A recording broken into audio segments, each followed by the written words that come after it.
Hello again, everybody out there. My name is Joel, and I'm going to do this my damn self. What we have here is a Rheem furnace. As other members in my community may recognize, they may have it installed in their basement as well. This particular model is a Rheem Romeo Golf Romeo Sierra 09 Echo Zulu Alpha Golf Sierra 278. It was installed in 2012, so it's the same as the age of the house. The other morning, on Tuesday, the day just after Martin Luther King Day, we woke up to a house that was very cold. It was about 61 degrees. So what I did is I came downstairs here, checked the vents, and it was blowing hot air and then cold air as this thing was cycling. Okay? Not knowing much about HVAC at the time or furnaces, I called up Plumb Line, mistake number one, and told them the symptom. They got somebody right out and they looked at it. So what I'm going to do here is I'm going to show you how to get into this furnace, which isn't really hard at all. I've been in there before. It's just that I don't like messing with HVAC all that much. I'm not qualified on a furnace. I've learned a lot more since then. But you got a viewport here, and there's another viewport down there. Okay, I'm going to take the top off first. There's a screw over here. Just loosen it up a little bit so you can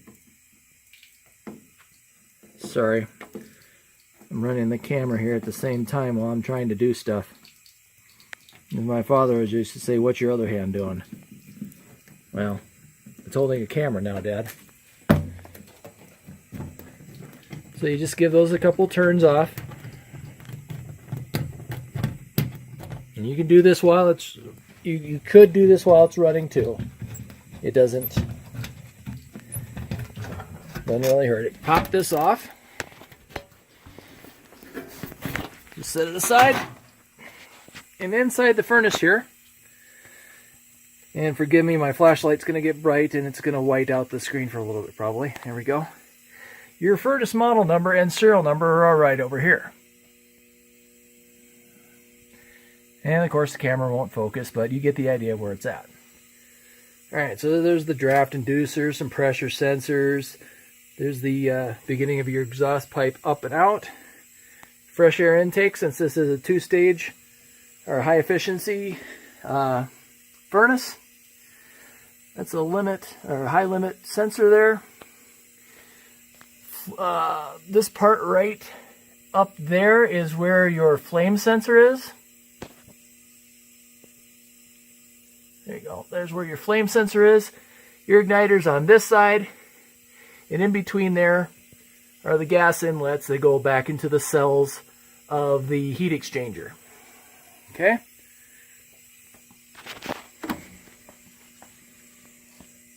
Now we're going to try taking the bottom off. Now, before I do that, over on somewhere on your side there, you are going to have a cutoff, your furnace disconnect. Flip that off, okay? Because also when you open up the bottom part here,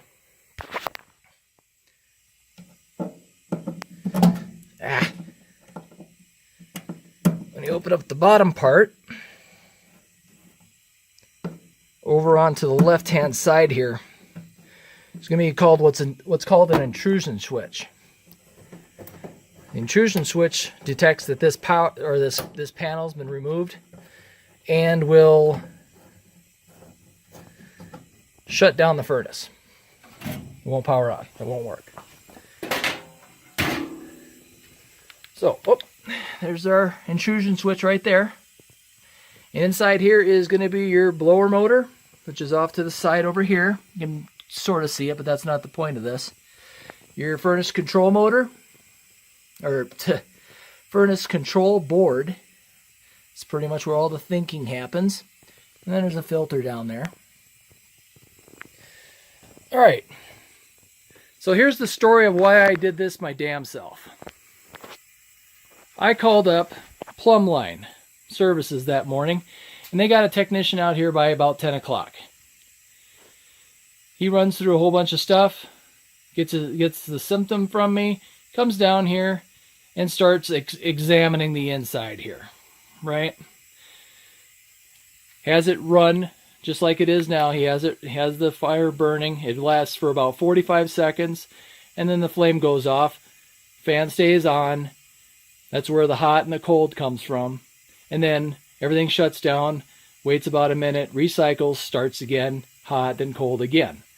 So, the thing's flaming out too soon. He takes temperatures from the registers here, takes temperatures from top there, like he should, and then opens it up and we just start looking through things, and we put the covers back on, run it a cycle again, and then he notices down here on the furnace control board, you'll see that there is a amber and a green light. Okay? The furnace turns itself off. That green light flashes 3 times. Okay, that's known as throwing an error code. I'm sure a lot of you probably know that, but that's throwing an error code, right? So what you got here on the inside of your bottom panel is a chart. It describes everything from the beginning fire to the furnace working and all the faults and safety checks that are in there to begin with, right? Now the darn thing won't focus again. All right, there we go. 3 blinks. Limit, circuit, open, go to D. So you go down to D here, if I can find it. All right, there's D. Airflow, limits, rollouts, overfire. So my guy doesn't go anywhere other than airflow and overfire.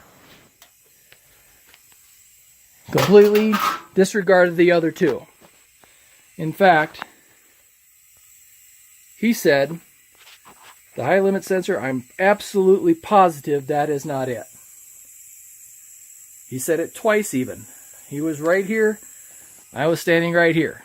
I didn't see the sensor when he pulled it out. I didn't see it myself. He pulled it out, put it back in. We did tests. The thing kept turning off like it was before. He said he was absolutely positive that was not it. Okay? Didn't remove anything else than anything. Didn't take any CO measurements. Nothing. That was the end of the diagnosis. He started talking about having the possibility of having just to turn off the gas and condemn the furnace. Or, he wanted to stop short of that because I guess Plumbline has this thing about not saying the words cracked heat exchanger anymore. But he said there was an anomaly, an air anomaly with the entire system. He wanted to say this thing has been burned hot too many times and that it's done. Like, okay. So we go upstairs and we talk about prices and stuff like that for repair. We start with repair, right? The guesstimate for repair, and I wrote this down at the time, $9,000. This is a discontinued Rheem also, by the way. I mean, they stopped making it. I wrote down that I was going to start looking for parts and everything. An hour and a half later, the technician had their sales guy come out. He took a whole bunch of measurements, counted our windows, all that stuff, put a quote together for us of a new furnace. Because as some people may or may not know, a cracked heat exchanger is kind of a death sentence for a furnace. You can try to get in there, but a lot of labor is going to be involved. They said they had to come in through the top. I found you can probably get in there to try to look at it through the front here. And there's several different ways to do that. I mean, but when he had the limit sensor out, there's only a small hole in there. And he couldn't get a mirror to fit in there. But when you look for a cracked heat exchanger, as I've learned, you get yourself a camera. You know, those endoscope cameras. And you start poking around in there and looking. There's also other tests you can do. Some of the very simplest ones is just to get yourself a carbon monoxide detector and put it right on top of a vent. Anywhere in the house. When if that furnace is blowing and it's got a cracked heat exchanger on it, your carbon monoxide detector will be anything but zero. It'll tick its way up to 5, 10, 20. If it's really bad, or if you got a really bad carbon monoxide problem and it gets too high, you know, you'd be getting out of the house. But as the people in our community probably know, our smoke detectors are also carbon monoxide detectors. They haven't gone off. So that was it. I mean, they wanted to say a quote at the bottom of furnace replacement was $12,100. The highest one was $15,500. You know, those are pretty darn high prices. You know, for 12 months, no financing, that's $1,000 a month. Plus, a huge drain on your finances, right? Over something that's 6 years old and shouldn't have had problems like this. Even if there were some sort of overheating problems because of all the dust we get in our community because of the construction or something like that. It was insane. So, out of the house they went. We have to think about it, yada, yada, yada. And I immediately started a whole bunch of research. That's why I know more about furnaces now than I did 36 hours ago. And one of the things that I kind of centered on, what he was talking when he was actually in the furnace here, is what he's absolutely positively sure that it was not that high limit sensor. And you can kind of guess, since I'm mentioning it again, you can kind of guess where I'm going. Remember, I didn't see that sensor when he pulled it out.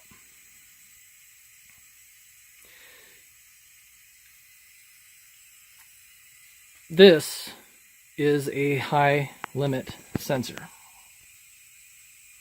for Rheem. That is what it looked like when I pulled it out.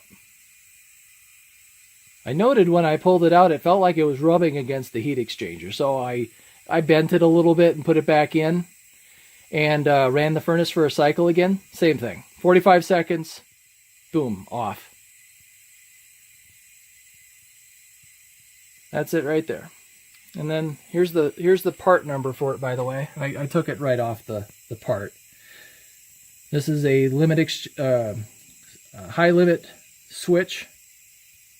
47 TAC 25 350 TAC 01. Now some numbers on there that are to note are the 190 minus 20. On there will be L190 minus 20 Fahrenheit. So that means that any temperature at 190, this thing clicks off. And then it goes to minus 20, so it gets down to 170 again, and it clicks back on. The switch allows current to pass again. I found that part on Amazon for $15, but it wasn't a prime, so it was going to be several days. It's actually going to be Monday, the 22nd, when it gets here. It was only $15, so I ordered it, but I also went to a place that's called Federal Heating over west of downtown Denver. And I've used them before to replace a blower motor that seized on me a year and a half ago in the summer when it's really hot. You know, you want your AC to work. So Plumbline quoted me $1,400 to replace that blower motor, and the blower motor was $200 and some change. I don't remember exactly. So all you have to do is call up Federal Heating, and they have the parts for you. And if they don't have it on stock, all they have to do is just tell you they'll get it on the afternoon pickup, and that's what they did for the limit sensor. They got it for me. I went and picked it up, brought it home, put it in. The only thing I had to do, those blade connectors. Those blade connectors, I needed to crimp the other side of them, the connecting side to these. I had to crimp them down a little bit with a plier to make them tighter. Fit right on. This furnace works. The furnace as it is right now works. I did it my damn self. To play it safe, yesterday I went to Ace and bought some more carbon monoxide detectors. One of them, just your standard one, I put that upstairs. The other one I put on the main floor here, and that one has an actual digital readout on it. So I could see if there was anything other than 0, but not high enough to actually warn, to set off an alarm. Because you don't know when those things are going to set off. You can probably look at the instructions or whatever, but, when are they going to beep? 0. No alarms. This thing has been running now for 2 days. A day. It's been 2 days now since I fixed it. No alarms, no carbon monoxide, no cracked heat exchanger. This furnace is good.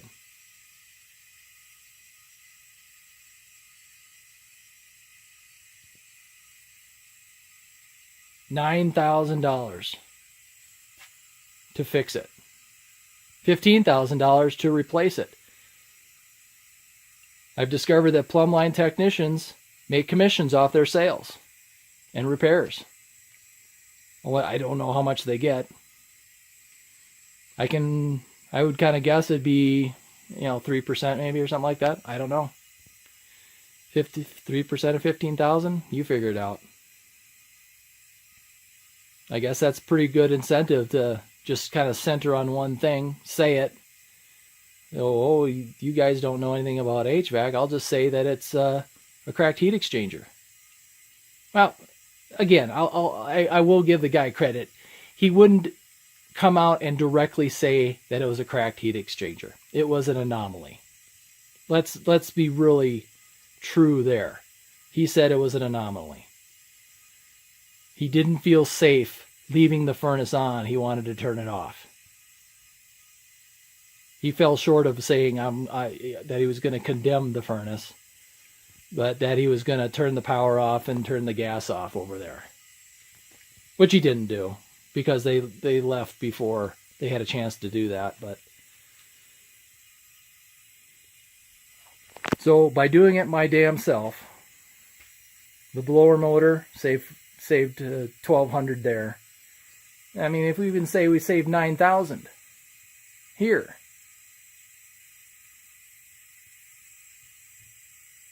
With a $50 part. I got this at Federal Exchange or Federal Heating.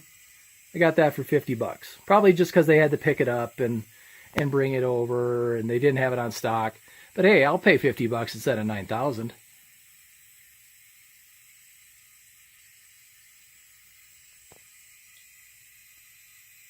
I don't know what else to tell you about it. Don't be afraid of your furnace. Right now I could turn this furnace on, hit in that intrusion switch, turn on the disconnect, go upstairs. When you do this, you're gonna have to reset, or you're gonna have to set your temperature again for call for heat upstairs, because it resets the thermostat. If I turn this on now, it'll say 65, and the house is 71 upstairs right now. It just got done running before I came down here. So you'll have to set that. This thing fires up just like it should. Blows hot air until it reaches its mark up on the thermostat and quits. It's done it for 2 days now. It's running perfectly fine. 0 CO. And I still have $15,000